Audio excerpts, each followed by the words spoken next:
नमस्कार, मी अजिंक्य भातंब्रेकर. तुम्ही पाहताय न्यूज 18 लोकमत. अफगाणिस्तानवर रविवारी तालिबाननं कब्जा केला. तालिबाननं राजधानी काबूलवर ताबा मिळवत शांततापूर्ण मार्गाने सत्तांतरण सुरू असल्याचंही जाहीर केलं.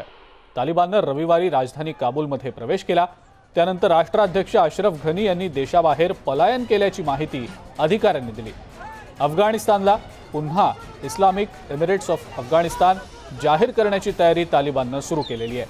दरम्यान रविवारी रात्री तालिबाननं काबूलमधल्या अनेक महत्त्वाच्या भागांवर ताबा मिळवायला सुरुवात करत संपूर्ण शहरावर आपलं वर्चस्व प्रस्थापित केलं.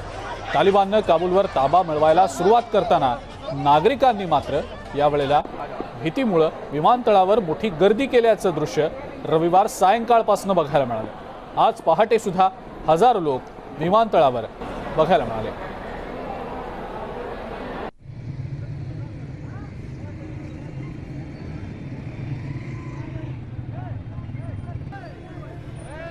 तालिबानमधली सध्याची परिस्थिती आपण जर पाहिली तर ती अतिशय बिकट आहे, भयावह आहे, विदारक आहे. सोशल मीडियाच्या माध्यमातून आणि इलेक्ट्रॉनिक मीडियाच्या माध्यमातून आपण तिथली दृश्य देखील पाहतो आहोत. सध्याची तिथली चिघळती परिस्थिती आणि एकंदरीतच पुढे अफगाणिस्तानमध्ये नेमकं काय होऊ शकतं याबद्दल अधिक आपण विश्लेषण करणार आहोत. आपल्यासोबत आंतरराष्ट्रीय अभ्यासक अरविंद गोखले आहेत सध्या. अरविंदजी, आपलं स्वागत न्यूज 18 लोकमतमध्ये. सध्याची अफगाणिस्तानमधली अराजकासारखी परिस्थिती पाहिल्यानंतर येत्या काही दिवसांमध्ये कदाचित आणखी वेगवेगळ्या राजकीयदृष्ट्या लष्करीदृष्ट्या घडामोडी बघायला मिळतील की काय अशी जोरदार चर्चा सुरू आहे. मात्र शांततापूर्ण मार्गाने हे सगळं सत्तेचं हस्तांतरण होईल असं तालिबानतर्फे सांगितलं जात आहे.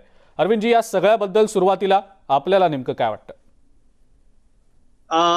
तालिबान हे कसे आहेत हे आपल्याला सगळ्यांना माहिती आहे. जरी ते म्हणत असले की शांततापूर्ण मार्गाने आमचं हस्तांतरण होईल, तरी वस्तुस्थिती तशी असेल असं वाटत नाहीये. याचं कारण असं आहे की 2001 किंवा 2001 पूर्वी असलेला तालिबान, आताचा तालिबान याच्यामध्ये जमीन आसमानाचं अंतर आहे. आताचा तालिबान जो आहे तो पाकिस्तानमधनं प्रशिक्षित होऊन आलेला आहे. लक्षात घ्या, तालिबानांची संख्या किती आहे या संबंधी मतमतांतरं आहेत, परंतु कालचा आकडा लक्षात घेतला तर तो 2 लाखाच्या घरात जाऊन पोहोचतो. आणि वस्तुस्थिती अशी आहे की आता अफगाण सैनिक ज्यांना अमेरिकेनं प्रशिक्षित केलेलं आहे यांची संख्या आहे 3 लाख. या 3 लाखातले बहुसंख्य लष्करी सैनिक अधिकारी हे तालिबानांना जाऊन मिळण्याची शक्यता आहे, कारण त्यांच्या जीवन मरणाचा प्रश्न आहे. बरोबर. असे 5 लाख तालिबान तयार झाले असतील किंवा होणार असतील तर त्या राष्ट्राची अवस्था काय होईल आणि किती गंभीर असेल हे सांगता येत नाही. या सगळ्या पापाचं खरं सांगायचं झालं तर ते मूळ आहे ते अमेरिकेत आहे. आणि अमेरिकेनं नसतं हे धाडस केलं नसतं तर कदाचित तालिबानांना कदाचित सुबुद्धी झाली असती किंवा काय झालं असतं सांगता येत नाही. पण आता सुद्धा ते असं सांगतायत की आम्ही अल कायदाला संरक्षित आमची फौज मानतो. याचा अर्थ असा आहे की अल कायदा ही त्यांच्या हातातलं बाहुलं बनेल किंवा अल कायदाच्या मार्गदर्शनाखाली तालिबान येतील. अशी अवस्था असताना प्रत्यक्षात अफगाणिस्तान हा गेल्याच जमा आहे, तिथं यादवी युद्ध सुरू होईल या पुढल्या काळामध्ये आणि पाकिस्तान त्याचा जास्तीत जास्त फायदा घेणार आहे हेही लक्षात ठेवायला हरकत नाही. पाकिस्तानचे पंतप्रधान इम्रान खान यांनी परवा जे विधान केलं अमेरिकेविषयी की जो बायडन यांच्या टेलिफोनची मी वाट बघत नाहीये आणि त्यांना जेव्हा आवश्यकता होती तेव्हा त्यांनी पाकिस्तानची मदत घेतली, आता ते पाकिस्तानला ढुंकून विचारायलाही तयार नाहीयेत. अशी अवस्था आहे. याचं कारण असं आहे की याचं कारण पुन्हा पाकिस्तानच आहे. याला सगळ्या या परिस्थितीला पाकिस्तान जबाबदार आहे यात माझ्या मनात 1% शंका नाही आहे. आत्ताची अवस्था लक्षात घेतली तर पाकिस्तानमध्ये जास्तीत जास्त तालिबानांना सहकार्य कसं करता येईल याविषयीची तयारी आत्ता सुरू झालेली आहे. इतकंच नव्हे तर तालिबानांची सत्ता जेव्हा प्रत्यक्षात येईल त्यावेळेला अफगाणिस्तानला म्हणजे तालिबानांच्या अफगाणिस्तानला मान्यता देणाऱ्यात पहिला देश कोणता असेल तर तो पाकिस्तान असेल, दुसरा देश कोणता असेल तर सौदी अरेबिया असेल आणि तिसरा देश कोणता असेल तर युनायटेड अरब एमिरेट्स असेल. बरोबर. अरविंदजी, आणि सातत्यानं हे देखील बोललं गेलं की तालिबानला साहजिक आहे कोणा ना कोणा देशाचा पाठिंबा असल्याशिवाय किंवा इतकी सगळी शस्त्रसामग्री इतक्या मोठ्या प्रमाणावर पुरवली गेल्याशिवाय हे सगळं होणं शक्य नाही. आणि ज्या वेळेला अमेरिकेनं आणि नाटोनं सैन्य परत घेण्याचा निर्णय घेतला त्याच वेळेला कदाचित त्याही आधीपासून या सगळ्या तयारीला तालिबाननं सुरुवात केली होती असंही काही जणांचं मत आहे. अरविंदजी, याबद्दल नेमकं काय सांगाल? अगदी बरोबर आहे की ते म्हणजे आतापर्यंत कोणत्या बेळात ते लपून राहिले होते असा जर प्रश्न केला तर असं लक्षात येतं की समजा ते उत्तरेकडच्या भागामध्ये समजा लपलेले असतील तरी सुद्धा ते अमेरिकेला सापडले नाहीत की अमेरिकेला त्याच्या विरुद्धच्या लढ्यामध्ये त्यांना यश आलं नाही किंवा त्यांना हाणून पाडता आलं नाही. हे महत्वाचं आहे. ज्या काळामध्ये 7% सत्ता ही अशरफ घनीच्या हातात होती त्या काळात सुद्धा त्यांनी काही केलं नाही. आणि आता असं लक्षात आलं की अमेरिकेचा हा अक्षरशः अब्जावधी डॉलरचा पैसा हा गेला कुठे, तर तो तिथल्या सत्ताधाऱ्यांनी भ्रष्टाचार करून त्याचा, आणि माझ्या मनात तर 1% शंका नाही आहे की यातला बराचसा पैसा तालिबानांच्या ताब्यात सुद्धा गेला असण्याची शक्यता आहे. तालिबानांच्या ताब्यात आता काय आहे तर तिथल्या तांब्याच्या खाणी, सोन्याच्या खाणी, जस्ताच्या खाणी आता त्यांच्या ताब्यात आहेत. आणि पुढची अवस्था अशी आहे की अफगाणिस्तान मधलं जे अफूचं पीक आहे ते सगळं जवळपास $40 कोटी इतका व्यापार हा अफूचा पाकिस्तानच्या माध्यमातून सर्व जगामध्ये होत असतो. याची अमेरिकेला कल्पना नाहीये असं नाहीये, पण अमेरिकेत जे काही घडवायचं होतं ते प्रत्यक्षात घडलेलंच नाहीये आणि त्यातून ही परिस्थिती निर्माण झाली. अरविंदजी, काही देशांचा छुपा पाठिंबा आहे असं देखील काही अभ्यासकांचं, तज्ज्ञांचं म्हणणं आहे. म्हणजे तालिबानच्या या सगळ्या सत्ता संघर्ष जो सध्या सुरू आहे अफगाणिस्तानमध्ये त्यासाठी म्हणून. आणि आपण जसं मगाशी म्हणालात की अमेरिकेसारख्या देशाला या गोष्टी माहिती नसणं हे खरं तर पटण्यासारखं नाही. मात्र ही सगळी परिस्थिती आत्ताची आपण बघितली तर तिथला जो सर्वसामान्य नागरिक आहे, जो कदाचित अमेरिका तिथं होती त्यामुळं काहीसा दिलासा कदाचित मिळाला असावा, पण आता परिस्थिती आणखीन बिकट बनली आहे, अराजकतेकडे गेलेली आहे. त्यामुळं हा सर्वसामान्य अफगाणिस्तानी नागरिक भरडला जातोय. अरविंदजी, त्याबद्दल नेमकं काय वाटतं? अगदी बरोबर आहे. आणि यामध्ये सर्वसामान्य नागरिक आणि सर्वसामान्य नागरिकांमधल्या महिला, आपण जर दृश्य बघितलं तर असं लक्षात येईल की ज्या काळामध्ये तालिबानांची सत्ता होती त्या काळामध्ये एवढ्याशा तेवढ्याशा कारणावरून महिलांना रस्त्यावरती फटके मारले जात होते, त्यांना शिक्षा केली जात होती. इतकंच नव्हे तर त्यांचा व्यापार केला जात होता. हे सगळ्यात गंभीर आहे, लक्षात घ्या. या पुढल्या काळामध्ये घरामध्ये महिला कितपत सुरक्षित राहू शकतील याबद्दलही शंका आहे. आणि अशा पद्धतीनं म्हणजे सगळ्यात भरडली जाणारी जर कोणती मनुष्य बळ असेल तर ते महिलांचं असेल. आणि महिला याच्यामध्ये मोठ्या प्रमाणामध्ये भरडल्या जाणार आहेत. आणि या पुढल्या काळामध्ये काय होईल हे खरोखरच सांगता येत नाहीये. परंतु एक लक्षात घेतलं पाहिजे की तो खरोखरच 2001 पूर्वीचा तालिबान आणि आत्ताचा तालिबान याच्यामध्ये फरक आहे. पण तो आता जास्त प्रशिक्षित झालेला आहे आणि आता इस्लामी राजवट, शरीयतची राजवट निर्माण झाल्यानंतर तो पिसाळल्यासारखा होणार आहे. आणि ते जे काही घडेल तिथे ते यापुढे आपल्याला म्हणजे बघण्याखेरीज दुसरा आपल्या हातात काही नाही आहे. त्याच वेळेला त्यांच्या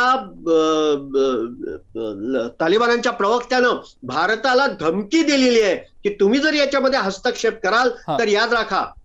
त्यामुळं आपण त्याच्यामध्ये लक्ष घालू शकत नाही. चीननं लक्ष घातलेलं आहे, ते तालिबानांच्या बाजूने घातलेलं आहे.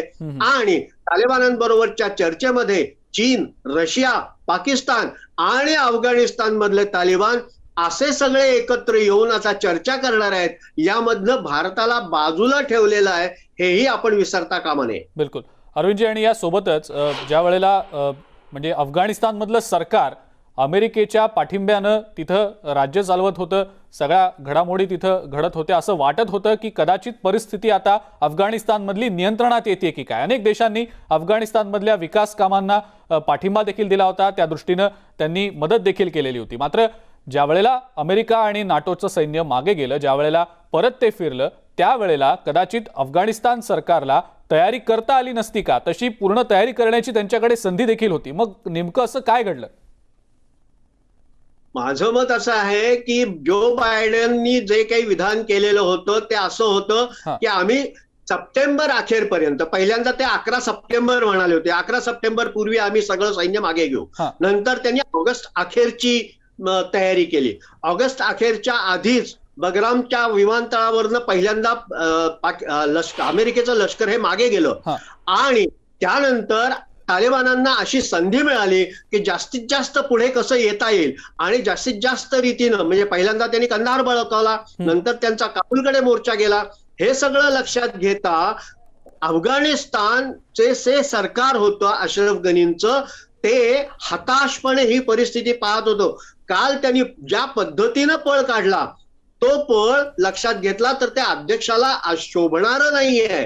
खरं म्हणजे शेवटपर्यंत त्यांनी राहायला हरकत नव्हती, पण ते पळाले, ताजिकिस्तानात गेले आणि त्यावरनं असं लक्षात येतं की ते सगळे बिथरलेले आहेत, घाबरलेले आहेत आणि घाबरलेल्या परिस्थितीमध्ये जनतेची अवस्था काय निर्माण करून ठेवलेली आहे याचं भान सुद्धा त्यांनी ठेवलेलं नाहीये. बिलकुल.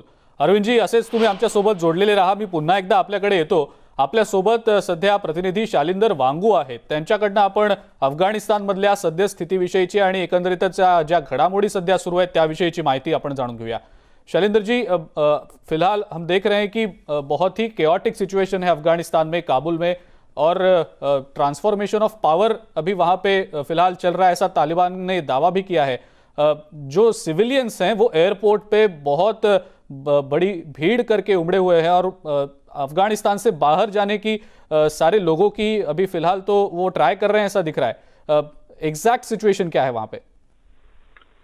देखिए, तालिबान की वापसी काबुल में और अफगानिस्तान में जाहिर तौर पर इससे वहां पर दहशत का माहौल है. हमने सुबह ये भी देखा कि किस तरह एयरपोर्ट पर भीड़ वहां पर लगी हुई है और देश छोड़ने के लिए अफगानिस्तान नागरिक लगातार कोशिश कर रहे हैं. कुछ तस्वीरें ऐसी भी सामने आ रही हैं कि फ्लाइट में जबरन चढ़ने की स्थानीय नागरिक कोशिश कर रहे हैं ताकि वो देश से बाहर निकल सके. इसी बीच ये भी खबर आ रही है कि यूएस फोर्सेस की तरफ से हवा में फायरिंग की गई है भीड़ पर नियंत्रण पाने के लिए. लेकिन कुल मिला के इस वक्त अफगानिस्तान में भय और खौफ का माहौल है, क्योंकि सब लोग ये जानते हैं, पूरी दुनिया ये जानती है कि तालिबान का जो रूल रहा है वो कितना क्रूअल रहा है, उनके नियम कितने क्रूअल होते हैं, क्रूरता पूर्ण होते हैं.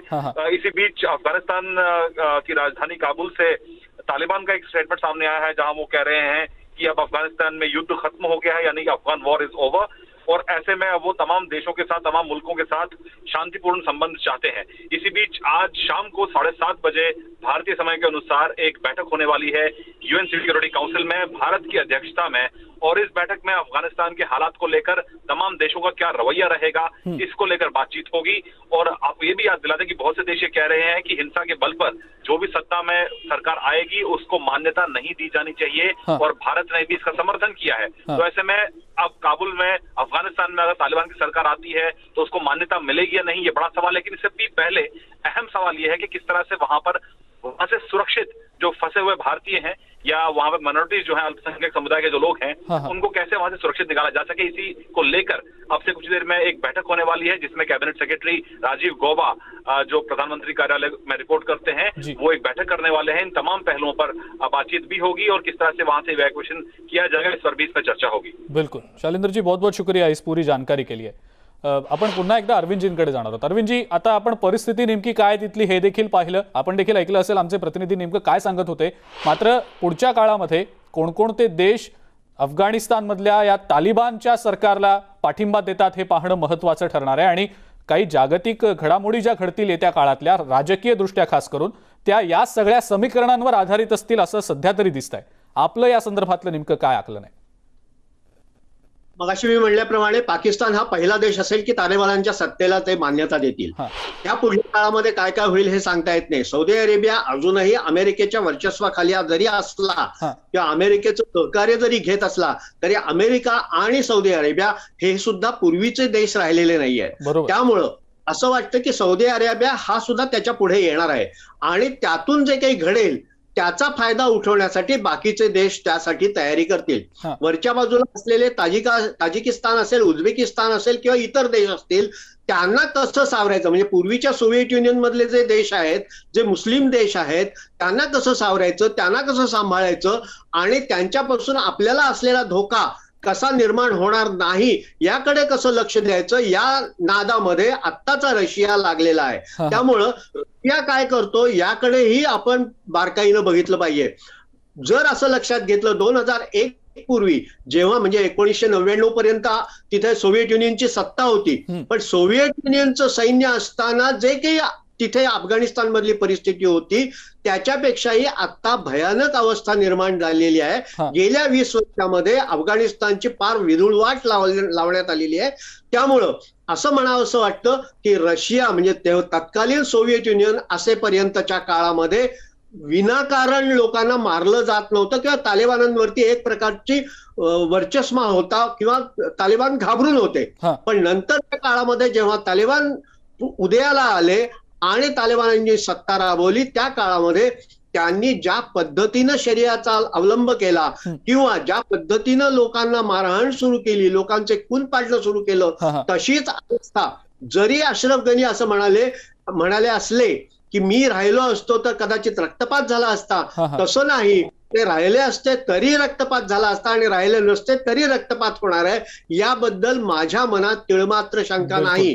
कारण त्यांना आता कोणत्याही परिस्थितीत आपल्याला वर्चस्व गाजवायचं आहे म्हणून तर ही पळापळ चाललेली आहे. आपण आता ऐकलं की विमानतळावरती ज्या पद्धतीनं लोक गोळा झालेले आहेत, विमानात घुसण्याचा प्रयत्न ज्या पद्धतीनं होतोय तो लक्षात घेतला तर लोकांमध्ये एक प्रकारचं भीतीचं साम्राज्य आहे आणि या भीतीच्यामुळं ते या पुढल्या काळामध्ये काय करतील हे सांगता येत नाही. बायका मुलांचं खरोखरच दुर्दैव आहे. सुरक्षितता आणि हिंसाचाराच्या टांगत्या तलवारीखाली खरं तर हे सगळे इथले अफगाणिस्तानमधले नागरिक सध्या एक प्रकारे कात्रीत अडकलेत असंच म्हणावं लागेल. कारण अशरफ गनी जे राष्ट्राध्यक्ष होते अफगाणिस्तानचे, त्यांनी आपण पलायन केल्यानंतर आपण देश नेमका का सोडला याचं कारण देखील स्पष्ट केलेलं आहे. फेसबुकवर त्यांनी रात्री उशिरा याबाबतची एक पोस्ट केलेली आहे अफगाणिस्तानच्या नागरिकांना माहिती देण्याच्या अनुषंगानं. आपण एक नजर टाकूया अशरफ गनी यांनी आपल्या फेसबुक पोस्टमध्ये नेमकं काय म्हटलंय, काय नेमकं त्यांनी स्पष्टीकरण दिलंय हे आपण बघूया. ते आपल्या पोस्टमध्ये म्हणतायत, जर मी अफगाणिस्तानमध्ये राहिलो असतो तर मोठ्या संख्येनं लोक देशासाठी लढायला आले असते. अशा स्थितीमध्ये असंख्य लोक तिथं मरण पावले असते. तसंच काबूल शहर पूर्णपणे उद्ध्वस्त झालं असतं. आता तालिबान जिंकलाय. आता तो अफगाण लोकांच्या सन्मान, मालमत्ता आणि सुरक्षेसाठी जबाबदार आहे. तालिबान एका ऐतिहासिक परीक्षेला सामोरं जातोय. आता एकतर तो अफगाणिस्तानचं नाव आणि सन्मान वाचवू शकेल असं अशरफ गनी यांनी म्हटलेलं आहे. पण एकंदरीतच सध्याची तिथली स्थिती जर आपण बघितली तर खूपच असुरक्षितता दिसतेय. नागरिक तिथला सर्वसामान्य भरडला जातोय आणि देशाबाहेर पलायन करण्याची नागरिकांची देखील मानसिकता असल्याचं दिसतंय. अरविंदजी, खूप खूप धन्यवाद. आपण न्यूज 18 लोकमतशी बोललात आणि या महत्त्वाच्या मुद्द्यावर आपली मतं मांडलीत त्याबद्दल. या सगळ्या घडामोडींवर आपलं बारीक लक्ष असणार आहे. एका ब्रेकसाठी थांबूया. बघत रहा न्यूज 18 लोकमत.